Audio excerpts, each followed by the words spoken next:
This is Still Enrolled. And welcome on into the latest edition of Still Enrolled, a Big Ten football podcast. As always, Ryan Hickey, Brian Tripp with you here. Tripp, let's start with the obvious. You are not crazy. This is a Tuesday. In fact, it is not our normal Monday day. We had a little bit of a schedule switcheroo just for this week only. We went live on Saturday morning on YouTube to react to Ohio State and Penn State's games. So that's why we pushed it back one day here to Tuesday. We're back on our normal schedule Thursday. We'll give you a full in-depth preview of Ohio State and Notre Dame as well, give you our picks. Speaking of Thursday, Tripp, I'm already so excited for Thursday's pod. We're going to give you a big-time breakdown. We're going to have Brad Crawford of CBS Sports come on and give us his take on the game as well. But also, Brad this week put out a too early 2025 top 25 rankings that included 7 Big Ten teams. We're actually going to dive into that a lot on this pod today, kind of look at the next season already, and then we'll dive into it more with Brad on Thursday as well here. But we got a national title game coming up less than a week away. We got a lot of transfer portal news. We got a lot of news that's going to impact 2025. It is a very busy time in the Big Ten. I think we got 2 really good shows here coming up. I'm so pumped.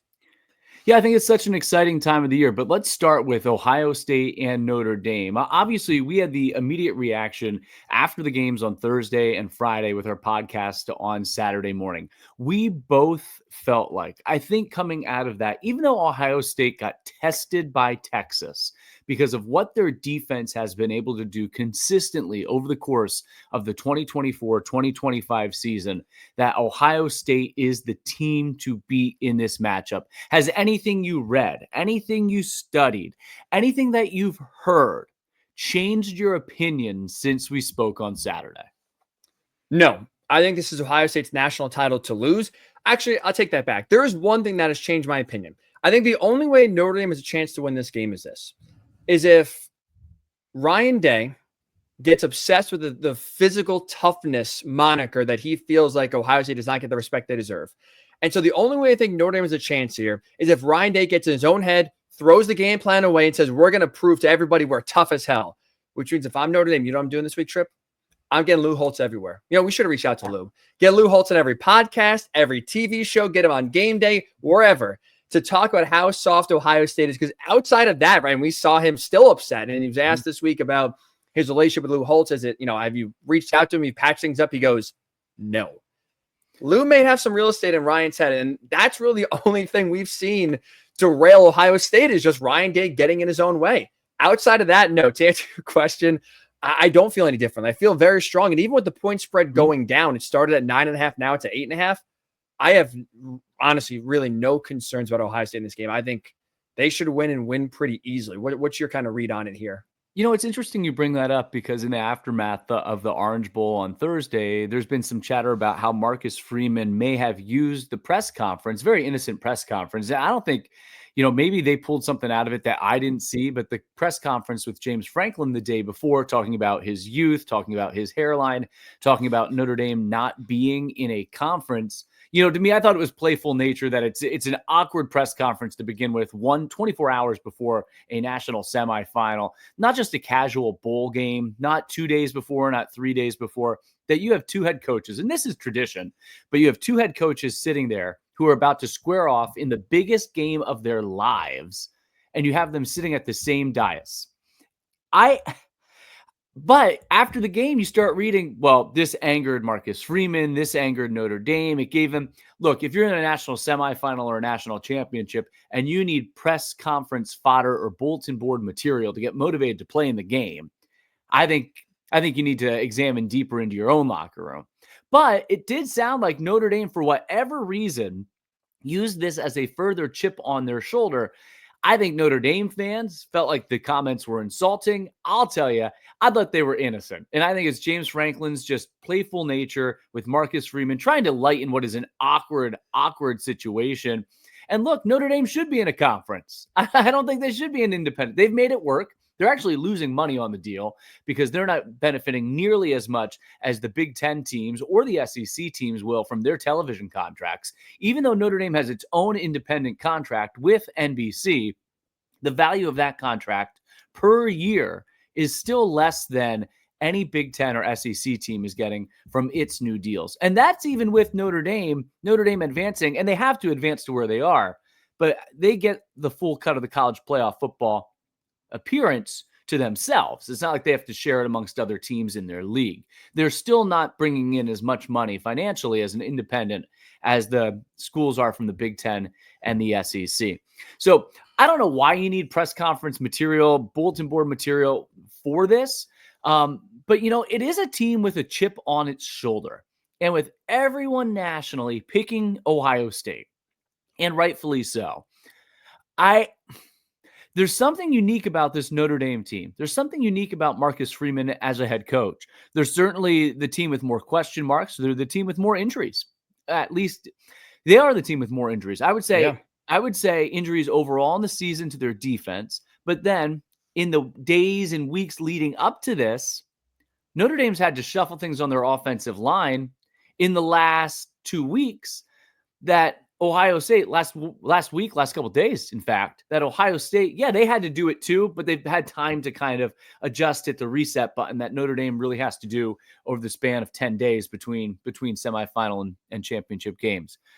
I guess what I'm trying to say is, it feels like everything is rolling Ohio State's way, but this is what Notre Dame's kind of fed off of all year. Everyone doubting them, not good enough. How can they get it done? And you know what? I think they believe. And I think we're gonna have a heck of a championship game. I haven't gone far enough where I want to pick Notre Dame yet, but I feel like there is at least something in those hallowed walls of their locker room, right? There's just something there. And that's why they're at this point, and you have to give them and their head coach a lot of credit for it. I saw Brady Quinn say this week, and I think he's spot on. He said Notre Dame all season long has done a great job of dragging teams into the deep end of the pool and making them play their style of football. And I think that's kind of why, I was kind of joking, but also somewhat serious about the whole Lou Holtz, get him on, every show this week to get him Ryan Day's head, because I think if Ohio State can stick to their game, and their game is throwing the ball, letting these talented receivers make plays, letting their talented playmakers, as we saw with Trayvon Henderson taking a screen, right, 75 yards for a touchdown, get these elite skilled players in space. And there's, even with how great Notre Dame's defense is, I don't think there's any stopping this Ohio State offense. And as we've seen defensive, this Ohio State defense is the best in the country. As long as Ohio State does not allow Notre Dame to play the game on their terms, credit Michigan, they were able to do that. But as long as Ohio State is able to stick to their terms in this game, it's their game it's their game to lose. And that's, I think, the big thing here, the big thing to watch if you're Ohio State. As long as you play it on your terms, you should be able to control this game, because like you said, the more talented team, and big one here, the more healthy team.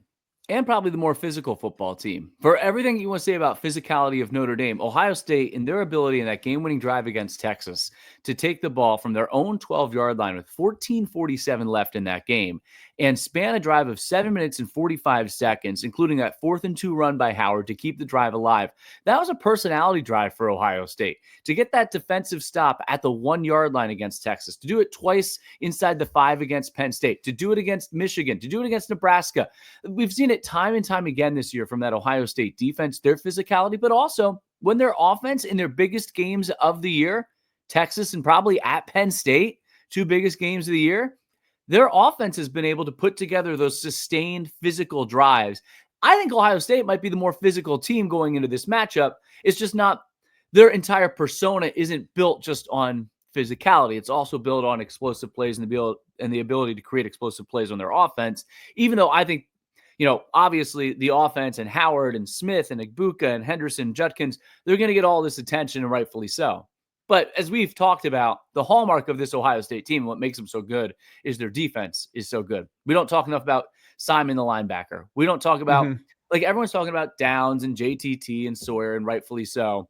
But really, it's Simon, the defensive tackles, Hamilton and Williams, Lathan Ransom in the secondary, their corners. It's such a deep, solid defensive unit. Everyone wants to point to that being Notre Dame's strength, and the physicality Notre Dame has as a strength in this football game and why they would have a chance. I don't know they can go toe-to-toe. Let me ask you this. You said, can Notre Dame drag Ohio State into the water, into the deep water, and get them to play their game? Was the Orange Bowl played on Penn State's terms or Notre Dame's terms? It's a great question. I would probably say I would say 75% of the game was played on Penn State's terms, and Notre Dame still found a way to pull it out. I would agree. Third quarter, with the exception of third quarter, I think the entire game was played how Penn State wanted to play the game. I would agree. I think the difference with these two teams, though, is the fact that we saw Penn State, right, their strength clearly is their run game. And they ran for over 200 yards. And like you said, for 3 of the 4 quarters, I think dominated on the ground. Yep. For Ohio State, right, their strength is their pass offense. And obviously that's the strength of Notre Dame's defense. It's strength on strength, passing offense versus passing defense, where I'm with you. Like, I think the game was played on Penn State's terms. But I think in order for this game to be played on Notre Dame's terms, the game plan kind of is similar, or I guess the game script has to be similar to the Penn State game, where you got to force Ohio State to run the ball. Like, if you're shutting them down passing the ball the way they're able to shut down Penn State passing the ball, that's when I think you're talking about Notre Dame playing the game on their terms. If Ohio State's able to have success throwing the ball, I think Notre Dame's in trouble. Well, would you agree with that? I don't know. Tough. You're right. Like, when you talk about playing it on their terms, what does that mean? For Notre Dame, it's getting turnovers. Like, I don't know that there's actual Notre Dame's not going to light it up passing, but in the Orange Bowl, they made enough plays on 3rd and longs in the passing and down the stretch with the throw to Greathouse. And look, this defender, he danced and slipped, and then he made another one missed. I think it's Notre Dame.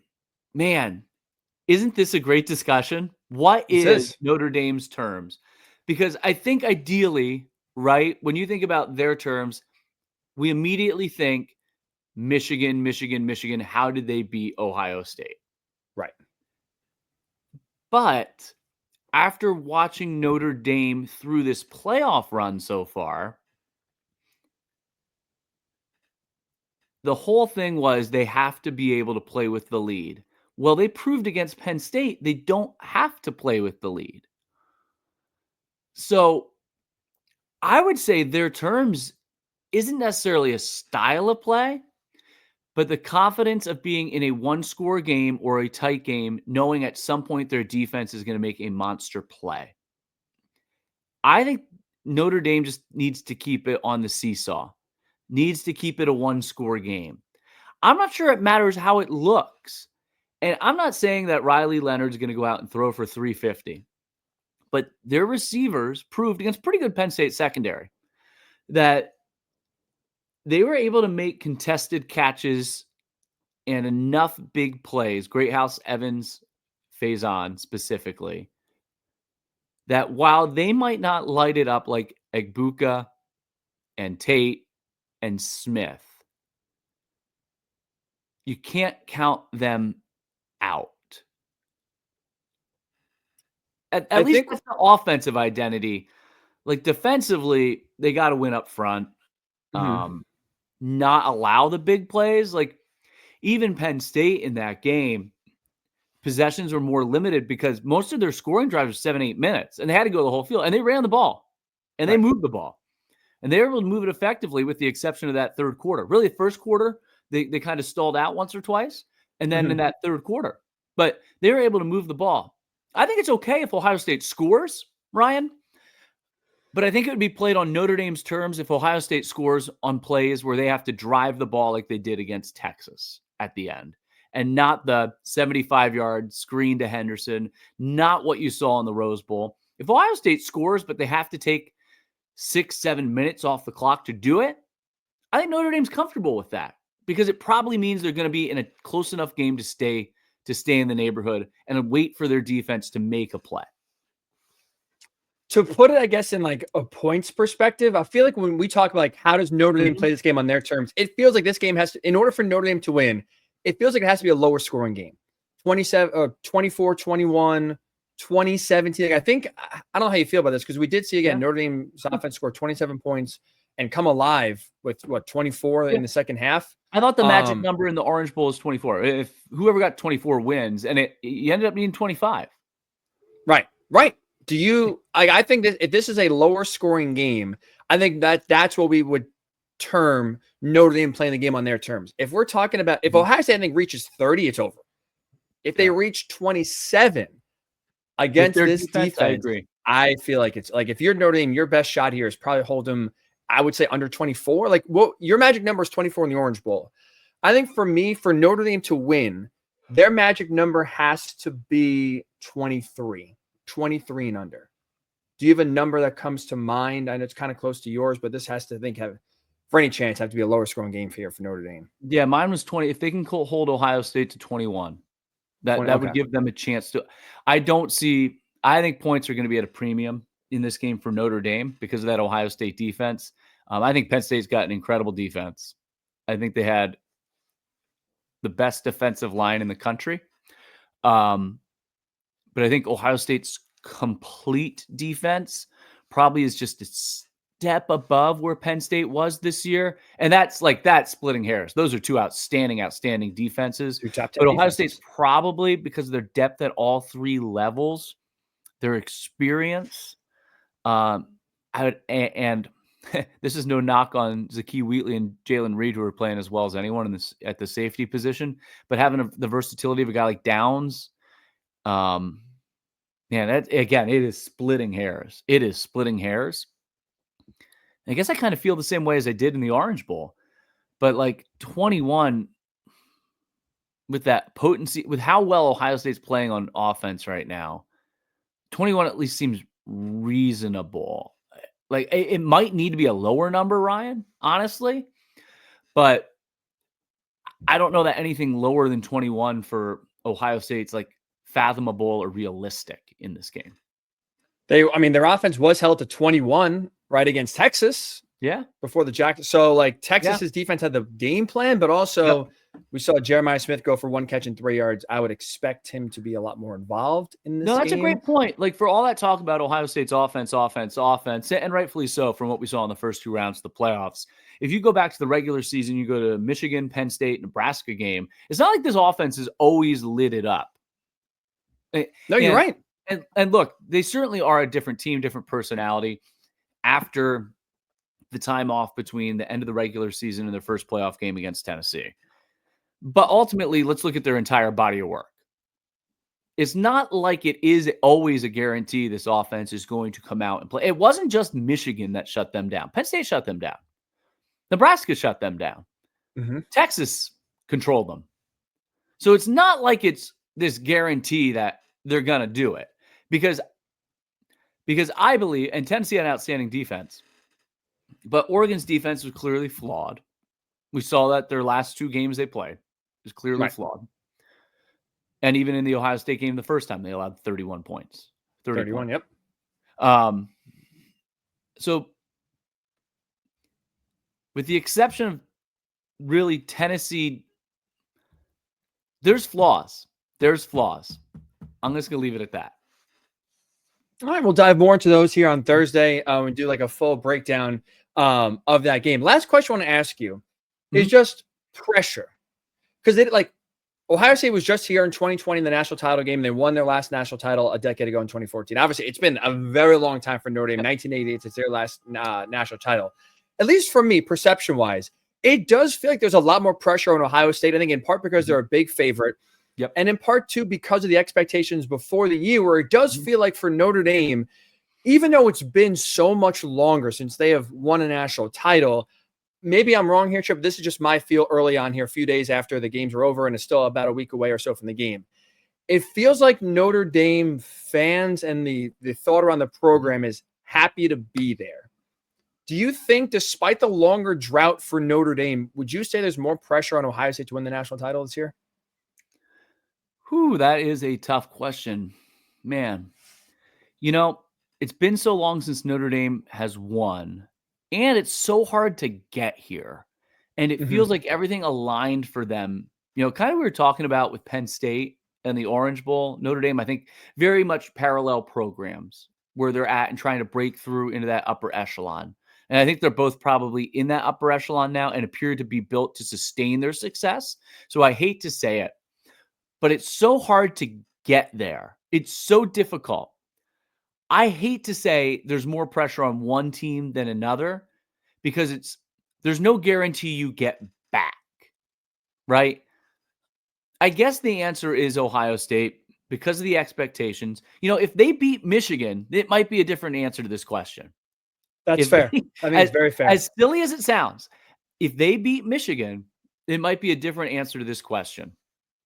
But yeah, I would say Ohio State needs the justification roster, everything they did, all the players coming back, losing to Michigan, still erase that stench of losing to Michigan. I guess it's Ohio State, but the reason I wanted to provide that prelude to that is as you talk yourself through it and you think yourself through it, doesn't it feel like, well, if Ohio State doesn't do it this year, there's always next year.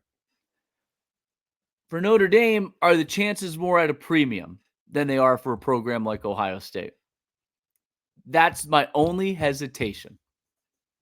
I think you're right. No, like you said, if we say right now, next year, who's a better chance to make the national title game, Penn State or Ohio State, or Notre Dame, I think we're both picking Ohio State, right? Like you're right. It is, when you talk about Notre Dame's chances here to get back, it does feel like a longer climb. It's obviously been a lot longer of a time period since they last won in 1988. And that might not be fair because I think Marcus Freeman has that program going in the right direction. What's his longevity there, right? Even though everyone's saying Marcus Freeman loves South Bend, here you got a 39-year-old head coach who all of a sudden his name is in all the NFL circles. Like you just don't know. You don't know with either program. You don't know with either team, this NIL, this new era. But it almost feels like, okay, Notre Dame's here, 12-team playoff, probably pretty much annually a playoff team. But every ranking of who's the team to beat in college football or one of the teams to beat in college football going next year is probably having Ohio State somewhere in the top 3. Yep. So that's my only hesitation. I think, in the vacuum of the 2024-2025 season, Ohio State needs it because of how it happened, how it played out. But for them to turn it around and who they beat to get to this point, I don't wear the scarlet and gray. People will listen to me and say, you don't understand the Michigan rivalry. It's pretty hard to accomplish any more than Ohio State's accomplished this season. I like your point about Michigan. I think 100% agree. If they beat Michigan, I think the pressure is a lot less to win this one than if compared to where they are. Like we've talked about before, they lose this game. The trophy case for 2024 is empty. You win this game, even with the Michigan loss, there's no Buckeye fan looking at this game, looking at this year, I should say, calling this season a failure. It's going to go down in history for Ohio State, even with a loss to Michigan, as one of the best. So it is a huge make or break game here. I think the Michigan game, like you said, has a big impact on pressure for sure, especially on Ryan Day. It should be a lot of fun. We have still so much to break down. I'll give you a big breakdown here on Thursday. And also as a heads up going forward here, we will be going live on YouTube after the game on Monday night. So if you are a podcast listener, we appreciate your support. Make sure you get over to YouTube, subscribe, Still Enrolled is the channel name, because we'll be going minutes after the game. Ohio State wins, Ohio State loses. We'll be live after the game exclusively on YouTube, breaking it down and giving you our thoughts here as well. You mentioned team to beat trip for 2025, and Ohio State's always on the short list. It feels like every single year. Well, maybe we should put another team in the Big Ten on that list, and maybe it's Penn State, because we've gotten a lot of news, Trip, over the last 24, 48 hours or so of Penn State. One of the big things we talked about on Saturday's live show, in case you missed it, it is on YouTube. It's exclusive on YouTube. Go to our channel, and you can watch our reactions to both Penn State's loss and Ohio State's win. We talked about, and you talked about, especially when we talked about for Penn State, what's the path going forward? How does James Franklin kind of break through and finally get a big win under his belt? One of the big keys we talked about was roster retention. And Trip, sounds like a lot of Penn State players listen to the pod, because Penn State got a lot of news on players, and so far it's a lot of good news if you're a Penn State fan. Yeah, I think that's the biggest thing. We talked about it on that podcast on Saturday. What's the next 3 days, 4 days, 5 days as that portal window's open, not only for the portal, but players declaring for the NFL draft? if you look at the two teams, for those who didn't catch it, if you look at the two teams playing in the national championship, Notre Dame and Ohio State heavily invested in, sure, you need portal acquisitions to fill holes. But ultimately, my feeling is still the best way to build a program and best way to build a sustained to build a program that has sustained success in college football is to recruit, develop, and now in the modern era, retain your current players when they may have options or they may be considering. Do you go to the draft as a 3rd round, 4th round, 5th round pick? Or is it more beneficial to come back and play another year of college football? In all likelihood, with the $20.5 million that's now going to be available per year to athletic departments, plus the additional NIL revenue, in all likelihood, make as much money as you could playing at the next level, albeit not with a long-term or a 3 or 4 year contract that you'll get by being a drafted an NFL rookie. But how do you build your roster? And Ohio State and Notre Dame, and you can go up and down the roster for each of those programs. Like, let's just start with Ohio State. Egbuka, Sawyer, JTT, Simon, the corners. Like, you go on and on. They all came back. Travion Henderson. Like, yeah, they was it 9 out of 11 starters, I think, right? Return, like, from last year's defense. It's crazy. And all could have been mid-round, late round UDFAs in the NFL and probably stuck with teams, but they all came back. Notre Dame's done a very similar thing. Watts, the safety, is an example of that. They all came back. That's the best way. And then you supplement it with a Downs. You supplement it with a Judkins. You supplement it by getting an offensive lineman, right, for Ohio State to try to fill a void. You supplement it. But the best way to build is still retaining your foundation and your players and getting them to stick around for 4 years, for 5 years. In some cases, getting them to stick around just so, they've played 2 seasons, but they also had a season where they didn't really play and they're kind of a redshirt. You keep them for that technically 3rd, 4th year on campus. Right. That's the best way to do it. And what we saw for Penn State play out over the last really 24, 48 hours is you heard announcements. Drew Aller, which everyone kind of thought was going to happen, officially said, like he said it before, he officially said he's not declaring for the draft. Then you and I came up with a list, like, okay, who are the most important ones? And we said, Deni Dennis Sutton, Kobe King, Zane Durant on the defensive side. Zakee Wheatley had already kind of said it, that he's coming back. And then on the offensive side, one of Nicholas Singleton and Katron Allen for that running game. Well, they get both backs. And they return pretty much all of their offensive line. And then we still don't know about Kobe King, right? I've heard reports yes, I've heard reports no, not sure. Like, I'll tell you, the way he left the field at the Orange Bowl, waving to fans and emotional, looked like, okay, that's his last game in a Penn State uniform. But they got Singleton and Allen to complement Aller and their offensive line. Pretty good nucleus to work with on the offensive side. And then to get Deni Dennis Sutton and Zane Durant on defense, to get Wheatley back, who had an outstanding season and outstanding playoff. All of a sudden, you have a defensive nucleus as well. Penn State is following that model that Ohio State built their 2024 team with, and Michigan, right? Don't forget, Michigan built their 2023 team with. And that's how you win in modern college football. Roster retention through NIL and the new salary cap for college athletic departments is the most critical way to succeed. I totally agree. And that's where I think when you talk about using resources, NIL resources, that's where I think it pays off the most, keeping your guys versus chasing names in the portal. Like you said, supplementation is important. And so for Penn State, right, they got an offensive lineman from Texas A&M in the portal. They got 2 receivers in the portal. We talked about probably need maybe one more impactful receiver to help round out that room. But it's pieces here, pieces. It's like NFL free agency. You never build a team through free agency, because that's how you really lose guys. You get them older, more expensive. Can I add one thing about drafting, developing? Sure. Yeah, I want to add one more thing I didn't talk about. The other way you do that, and I think Michigan had this on their national championship team. I think Ohio State's got it this year, even though sometimes it looked like they may not. Like Sawyer, you could see it after the Michigan game. You also don't get it if you don't form a culture, belief, brotherhood, and family. Like Nicholas Singleton and Katron Allen are so incredibly close and tight. I couldn't envision one without the other. Like that's a credit to James Franklin, and where he said he wants it to be a transformational experience and not a transactional experience. This is kind of proof of that. Like, yeah, the money matters today. Everyone knows it. But also, it's a credit to having, Michigan had it with Harbaugh. They had an unbelievable culture. Whether you wanted to be a part of that culture, like from the outside looking in, you're like, but they were Michigan men. They believed it. It was Michigan versus the world.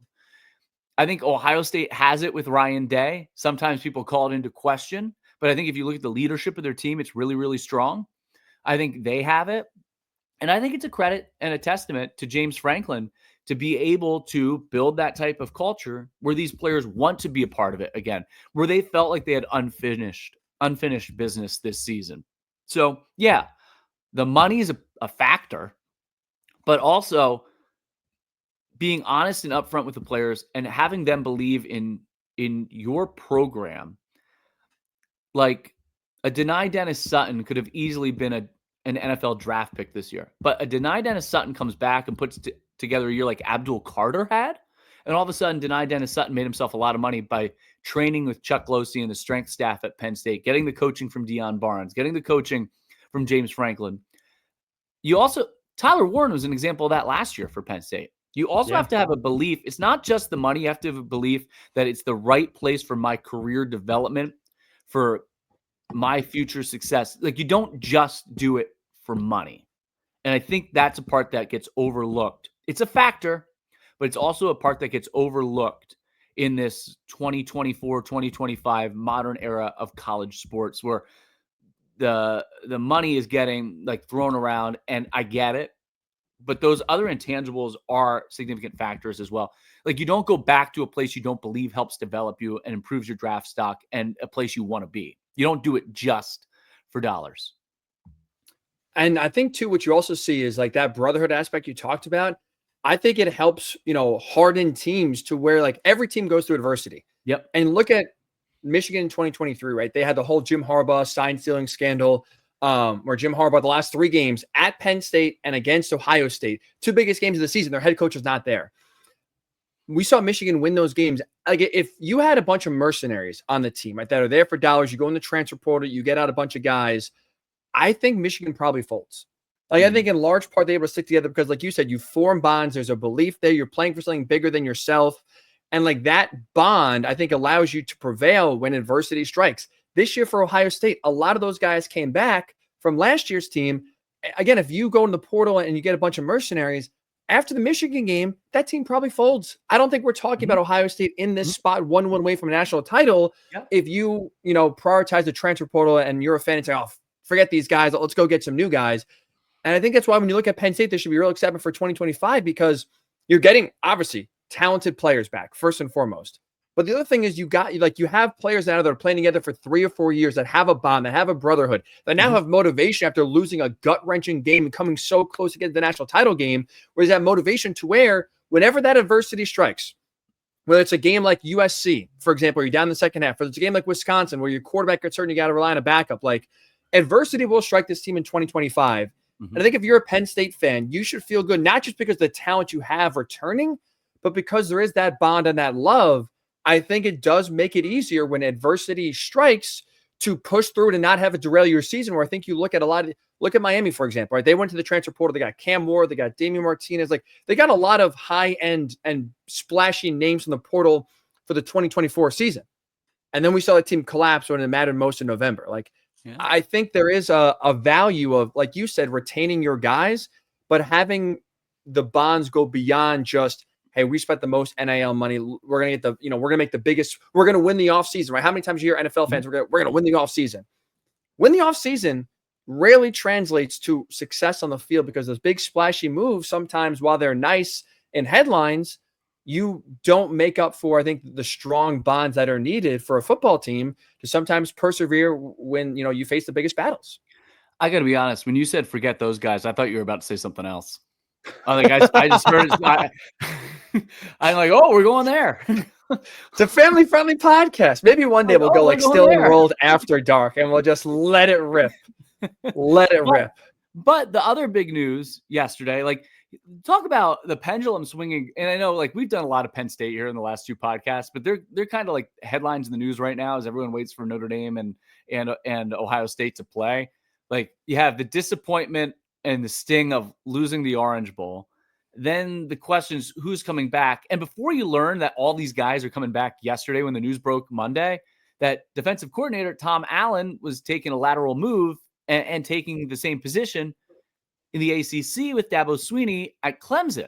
And so for the third time in 4 years, Penn State going to have to make another defensive coordinator change. Allen was here one season after replacing Manny Diaz, who was here for 2 seasons after Brent Pry took the head coaching job at Virginia Tech. So now all of a sudden, it looks like, oh, you're going to have stability for Penn State. Really no news with its coaching staff. Andy Kotelnicki turned down the West Virginia job. He said he's coming back. Obviously, Franklin's had great consistency and stability for the most part among his top-tier assistants, his positional coaches, even though they've had changes at the coordinator position. But now, there is that question mark, right?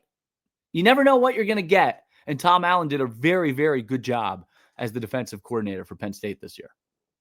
You're right. I was very surprised. Did you see this move coming? Is like to me. I guess I'll put it this way: if Penn State really wanted to keep Tom Allen, I don't think they're allowing Clemson to outbid them. So not that he was fired, and I'm not sure that you would even move on from him if this interest wasn't there. Yeah, it does feel like. Well, I was shocked, and Penn State's defense was top 10 in most categories. It's not like he did a bad job whatsoever. Is this a move? Do you think for Penn State that is? Like, I'll guess put it this way. If James Franklin wanted to keep him, do you think Tom Allen's still here? Man, that's a really difficult question to answer. I think this is one of those instances where there's other factors at play. Family, relationships. I think the Penn State defensive coordinator job, especially with the talent we just talked about returning, all of a sudden you're walking into a room that starts with Zane Durant, Denai Dennis Sutton, maybe the 2 best defensive linemen in all of college football, like 2 of the best defensive linemen in all of college football going into next year. Dominic DeLuca and Tony Rojas at the linebacker position. That cornerback room, which is as deep as can be. Zakee Wheatley at safety. It's such a coveted job. Like there's no matter who's in the position, and certainly the time it takes to learn verbiage, terminology, like everyone has a little bit different scheme. I'm not trying to downplay it because you want consistency, but it's not like they're going to go from Tom Allen to a first time shot in the dark. Like whoever gets the job, whether it's internal or external, is going to be someone that is highly coveted and extremely qualified. I think they have such a tradition of defense, whether it was Bob Shoop, even under James Franklin, Bob Shoop, Brent Pry, to the last 3 years.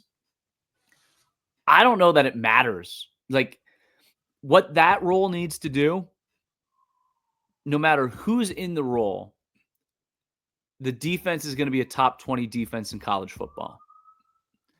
Where that role is most important is when you have, and I don't mean this as a knock on Tom Allen, because I think he did a great job. I think he had a great game plan against Notre Dame. But when you have a lead in the national semifinals, you better figure out a way to close the game out. When you are in a Big Ten championship, you need to figure out a way to get a couple of stops. And again, I think Tom Allen was exceptional, but anyone who's in that spot is going to be successful. But ultimately, can you scheme and plan and help your defense? And his defense came up with a play that should have won the game when he called the zone blitz and dropped Denai Dennis Sutton into coverage. That was Tom Allen's moment right there. It was a great call. But ultimately, that position's success is going to be measured on, can you get the stops in the biggest moments in the 2025 season? And I don't mean that as a knock on Tom Allen, but that's whoever walks into the job that's how they're good. That's how their success is going to be. It's going to be measured in the game in Columbus. It's going to be measured in the game between Oregon and Penn State and Happy Valley. Mm-hmm. It's going to be measured in the Big Ten championship. It's going to be measured in the playoffs. It's because they're going to, with the talent they have, the history, tradition, James Franklin and the coaching staff of, assuming it stays intact, Deion Barnes and Terry Smith and Anthony Poindexter and Justin Lustig. They're going to be good. But that coordinator has to know when to dial up the right plays to help that team make the biggest plays in the biggest moments. Obviously, like you said, we saw some big returns from Penn State. Obviously, Abdul Carter leaving their best player on the team, I could probably say, at least on defense, is gone. A few other graduations as well. So there's going to be some turnover on defense. Mm-hmm. We'll see. We've seen the last two coordinator hires on the defensive side of the ball, and Manny Diaz and Tom Allen, be exterior. Let's see if that continues or if it's an internal hire as well. And two coaches that have head coaching experience. Like James Franklin has an offensive background, but he's very much in tune with all areas of his football team. But I don't think it's I'll tell you, I don't think it's a mistake that the two hires on the defensive side both have head coaching experience where he can let them kind of take that side of the football. And certainly he trusts Andy Kotelnicki, so it'll be a little more hands-off on the offensive side. He's very much in tune with his entire football team, but I don't know, like that's by design. That's by design. Last question I want to discuss, at least about Penn State, but it's also kind of the Big Ten in general here as we start to look at a little bit ahead to 2025. Obviously, the defensive coordinator is a question, but we know a lot of guys that are coming back. I would say, I don't think this is a biased opinion here, and I'm curious your thoughts. I think right now with the returnees Penn State has, I would say they are the team to beat in the Big Ten in 2025. In part because you look at Ohio State, they're losing a lot of talent. Defensively, offensively, they reload. So they're not going to be bad. They have questions. Probably Julian Sain is their quarterback next year. How is he? I don't know. How do you, replace Judkins, Henderson, Abuka? The defense is loaded. And a lot of those guys are out of eligibility. Oregon, you're going to go to a new quarterback in Dante Moore. They also lose graduation as well. Again, both those teams reload. So they're not bereft of talent. But right now they are bereft of experience and production. With the talent Penn State is coming back, with the questions about both those teams, amongst others, is it fair to say right now the favorite to win the Big Ten next year is Penn State? It's an incredibly hard question to answer because of all of the talent, and will look different, right, in Columbus and in Eugene.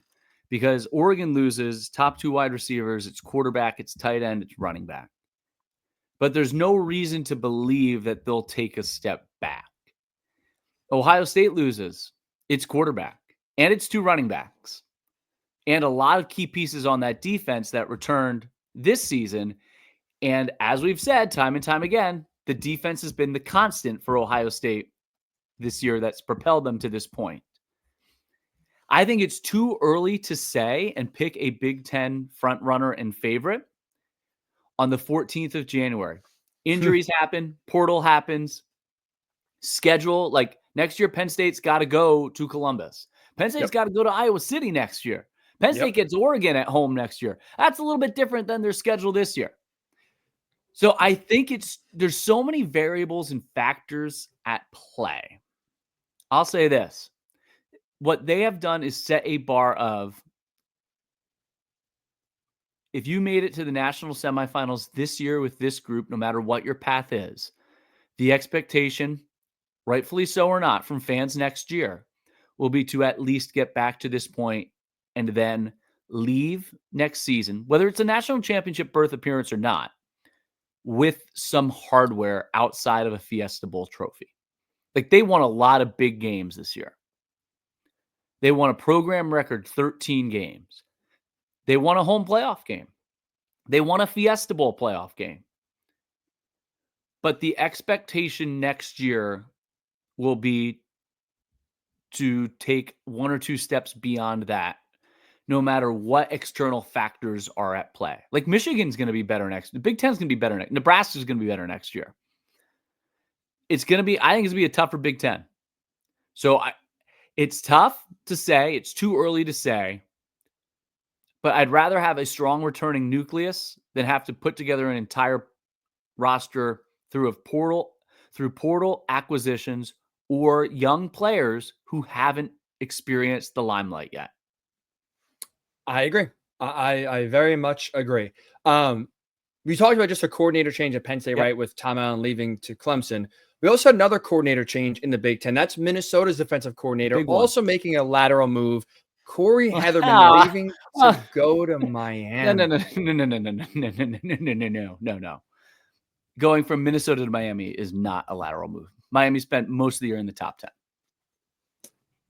Fine. Lateral move in the sense of he's not getting a promotion in the terms of title. You are right. The prestige, the competitive level, Miami, Minnesota is different. That is very fair. And expectation's different. I don't know if competitive level's different. I think the expectation is different in the path to a playoff or a path to an ACC championship. A path to a conference championship is different.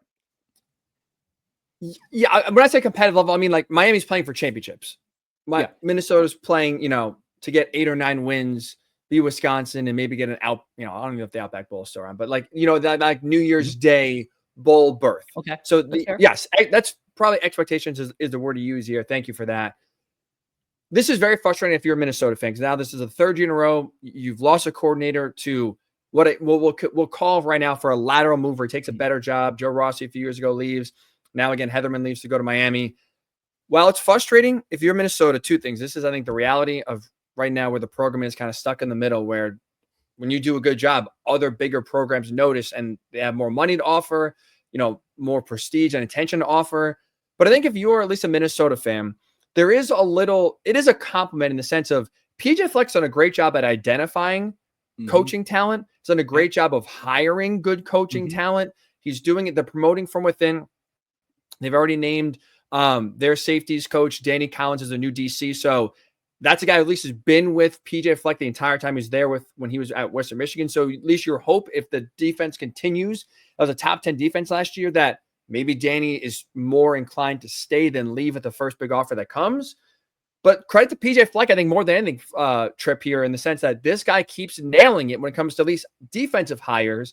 It sucks that it keeps happening, but I think it's a compliment to his ability to identify coaching talent and continue to get it right.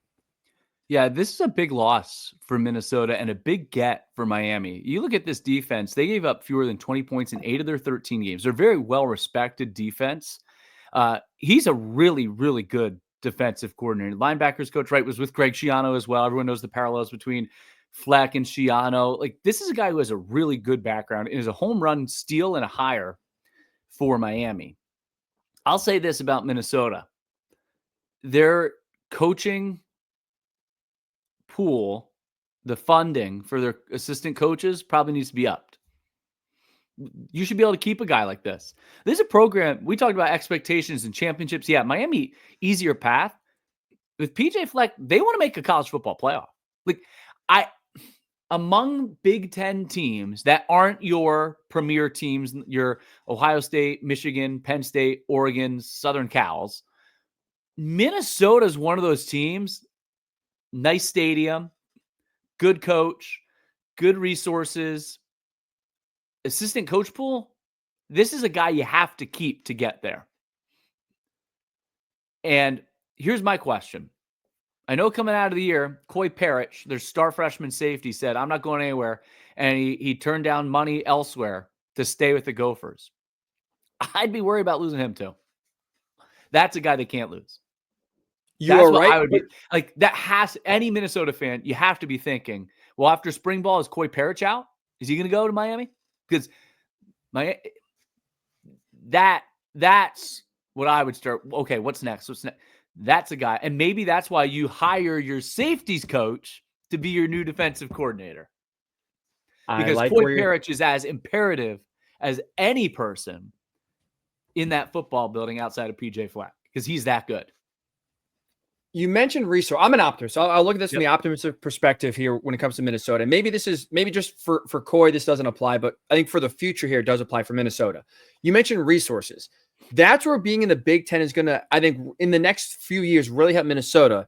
Because when you look at the money that Minnesota is getting, being a member of the Big Ten compared to what even Clemson and Miami's getting in the ACC, there is a 10, 15, $20 million gap in just TV revenue alone from Minnesota, and they're getting a lot more compared to Miami, Clemson, and ACC schools, Big 12 schools.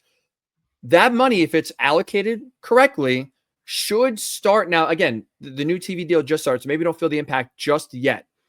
But in 3-4 years from now, when you start to all of a sudden look at the gap and you're talking about $50 million over 5 years that Minnesota has that Miami doesn't, that needs to be used to, like you said, keep both coaches and players. It's one thing if you get outbid by a fellow team in the Big Ten or a fellow team in the SEC because the resources are very equal, if not better. Miami's a better competitive program. But when it comes to the resources, right, you can't be, I think to your point, you can't be getting outbid by Miami, whose resources, the money they're getting from ESPN is not the same you're getting from Fox. I think I'm with you 1,000,000%. That assistant coach pool has to go up. NAL has to go up as well.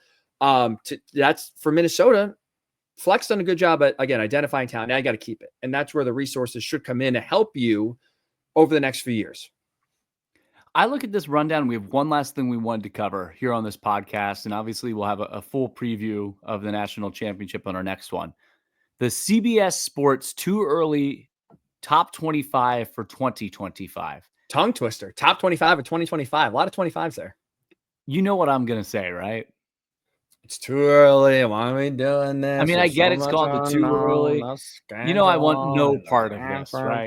You know, I want absolutely no part of this. I love this. I cannot get enough. And this is part of the reason why we're having reasons when we tried to say, oh, who's the favorite in the Big Ten next year a couple of minutes ago, for all of those same reasons, I want nothing to do with this. Let's look at it from this perspective then, without making any drastic and concrete takes on January 14th. I want nothing to do with this. Brad Crawford's list. We're having him on here on Thursday's pod. We'll break this down a little bit. But this is what I want to highlight from Brad. He put out his top 25, like you said. His top 5 is this for next year. Texas, Ohio State 2, Georgia 3, Oregon 4, Notre Dame 5. The Big Ten teams he had outside of the top 5, but in the top 25. Penn State at 7, Indiana 19, Illinois 20, Michigan 21, Nebraska 23. 7 Big Ten teams in the preseason top 25. The SEC has 10, so it's the second most amongst conferences. But this is what we want to talk about because you mentioned it before, and I think you're right here. And I think while it is early, I think this top 25 list gives you an idea of what to expect next year. 7 top 25 teams. And you look at with Ohio State and Oregon, right, having questions to reload. And this morning, we actually learned on Tuesday morning, a big pickup for Oregon. They landed USC offensive lineman Emmanuel Pregnon, 2-year starter for the Trojans. So that's a good offensive line addition for the Ducks here. Dan Lanning at it again. But again, you look at Penn State, you look at Indiana, who added Fernando Mendoza as their quarterback from Cal. You look at Illinois, 18 returning starters from this year's team. Michigan added one big-time quarterback in Bryce Underwood, and they also added Mikey Keene from Fresno State. We'll see who gets a starter there. But the quarterback talent next year will be better than the quarterback talent for Michigan in 2024. Nebraska added Dane Key, receiver from Kentucky. And again, another year of experience for Dylan Royal should help them. You said it before, and I want to use this list to kind of highlight it. I think next year the Big Ten is going to be deep, tough, maybe the deepest and toughest Big Ten we've seen in a long time here. We could argue it was top-heavy this year, right, with the top 4 teams, Ohio State, Oregon, Penn State, and Indiana. And then from there, you kind of struggled for most of the year to find that true 5th team. For the most part, there's only really 4 teams in the Big Ten ranked in the top 25 for most of the season. This does feel like a Big Ten conference schedule that we could see on any given week, 6 teams maybe ranked in the top 25. This feels like not only the elite talent is there, right, for the Big Ten, the depth is there as well in what we're talking about.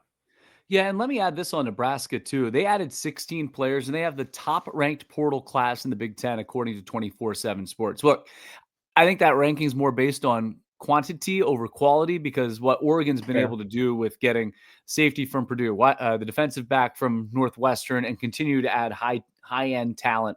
Ohio State brought in Max Clark, the receiver or the tight end from Purdue to bolster the receiver core with Carnell Tate, Jeremiah Smith. Now you got a tight end for whoever's the quarterback there next year. But Nebraska, that's a lot of guys to bring into a team that already has high expectations for Dylan Raiola in year 2. The team that I'm surprised isn't on the list is Washington, returning Jonah Coleman, excellent back, Denzel Boston. They add Big 12 second-team cornerback Tacario Davis from Arizona, who's a big-time get for already what's going to be a good Jedfish defense, obviously new defensive coordinator. And then Damon Williams is a big-time quarterback who got at least a taste of the Big Ten this year. That's a program 2 years out from appearing in a national championship in 2025 that I think also is one that you really have to watch going into next season. So I agree with you. Like, yeah, I'm not going to get into rankings of it, but to your point of proving that the Big Ten has a lot of talent at the top end, but then because of Indiana, what they return, Cignetti, the momentum they have, getting a quarterback to replace what they had this year in Curtis Rourke, Illinois returning 18 starters from a team that, if you're looking at who was the fifth best Big Ten team, it was Illinois. And they were maybe didn't get enough attention for it, but they were a top 20, top 25 team for pretty much all the year, especially what they have. 3 losses, Penn State, Oregon, Minnesota. That's a good year. That's a really, really good year. And if they were in the SEC, people would have been talking about, oh, look at Illinois. And then Michigan's going to be back. Nebraska, can they make that next step? I'm not going to get into the rankings. I don't even think they're right at the top. But in terms of depth of the Big Ten, I think this does help make that point. And like you said, Washington, like that's, I think like Iowa's always a tough team. Like you look at it and it's like, I think what we saw this year with Oregon going undefeated in the conference and in the regular season, it's even with all the talent we talk about at the top, it feels like it's going to be very difficult for any team next year in the Big Ten to go undefeated. I think there'll be a lot of chaos, a lot of parity. And like you said, we're talking about, and we didn't even mention USC, who there are a lot of questions, but they have talent. You know, they have talent. If they can put it together, we could be talking about 10 out of 18 teams in the Big Ten that could have a track to win 8 games or so. Like, it's going to be tough. It's going to be really tough, man. But I think it also makes for an exciting 2025 season that obviously we'll be covering a ton between now and September when the season does start. All right. So appreciate you joining us here on this podcast. Thank you for your patience when it comes to our little bit of a schedule change here for Tuesday. Again, as an early reminder, next Monday night after the national title game, Ohio State Notre Dame will be live on YouTube only. Check it out. Still Enrolled Podcast. Make sure you subscribe if you are more of a listener, not a watcher. That's where you can find us live minutes after the game, reacting to what does happen. Looking forward to that. Also looking forward to later this week. Again, Brad Crawford of CBS Sports going to join us to preview the national title game. We'll give you our in-depth matchups to watch and predictions as well. That's coming out on a normal schedule on Thursday. That's why you got to stay subscribed on YouTube, wherever you get your pods. Always stay up to date with everything going on with Still Enrolled. Have a great rest of your week. We'll talk to you Thursday right here on the Still Enrolled Podcast.